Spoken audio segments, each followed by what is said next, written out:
လက်မြေဩဇာဈေးတွေတက်နေချိန်မှာအဖြေကတော့မြေထဲမှာပဲရှိပါတယ်။အိုကာရှီကစွန့်ပစ်ပစ္စည်းတွေကိုတဘာဝမြေဩဇာအဖြစ်ပြောင်းလဲပေးပါတယ်။လိုအပ်တာကတော့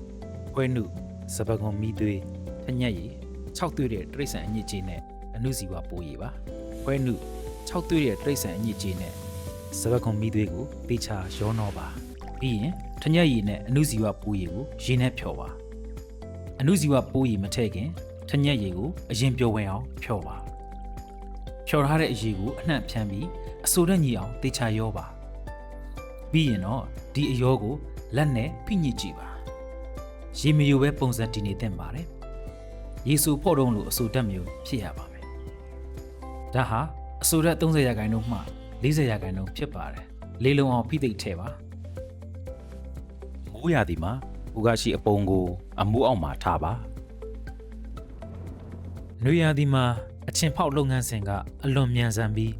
4ရက်မှ9ရက်အတွင်းပြီးနိုင်ပါတယ်။အနုဇီဝပိုးတွေအပူလွန်ကဲမသွားစေဖို့အရေးရဆုံးနေရာမှာချပါ။အခုတော့အနံ့ဆန်းကြည့်ရအောင်။ချိုချိုချင်းချင်းအနံ့လေးမွေးလာရင်တော့ကောင်းပါလေ။ပုတ်စော်နဲ့ထွင်ရင်တော့မကောင်းပါဘူး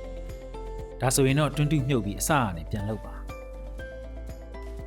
အများအဖြစ်ရေများတာဒါမှမဟုတ်လေဝင်များတာကြောင့်ဖြစ်ပါတယ်9ရက်လောက်စောက်ပြီးချိုချင်နဲ့ရလာရင်အသုံးပြုနိုင်ပါပြီပြီးရင်တော့မဆိုင်ပြုတ်ခင်မြေထဲမှာနှစ်ပတ်ခန့်မြုပ်ထားပါရေဘူးကအသုံးပြုနိုင်တဲ့အချို့ကတော့ဘိုကာရှီတဆကိုမြေ3ဆနဲ့ရော့ဆက်အသုံးပြုခြင်းဖြစ်ပါတယ်ဘိုကာရှီကမြေဆိုတက်ကိုထိမ့်ပေးပြီးမြေဆွေးကောင်တွေကိုပြန်လာစေပါတယ်ပတ်ဝန်းကျင်နဲ့လည်းပို့သားစားတာဖြစ်ပါတယ်ဘိုကာရှီအသုံးပြုခြင်းကစိုက်ပျိုးရေးကုန်ကြစိတ်ကို15ရာခိုင်နှုန်းကနေ25ရာခိုင်နှုန်းထိရှော့ချပေးနိုင်ပြီးဝင်ငွေအသစ်တွေလည်းဖန်တီးနိုင်ပါတယ်။လေယာသုံးအိုကာရှီမီဆွေးကို1ကီလိုလျင်150မှ250ကျပ်အထိရောင်းချနိုင်ပြီးလက်လီဆိုရင်တော့1ကီလိုလျင်900ကျပ်အထိရောင်းချနိုင်ပါတယ်။ကုန်ကြစိတ်ရော့မယ်အထွက်တိုးမယ်ဝင်ငွေလည်းပိုရလာမယ်။ပိုကောင်းတဲ့မြေကနေပိုကောင်းတဲ့သီးနှံတွေပေါက်ဖွာလာပါတယ်။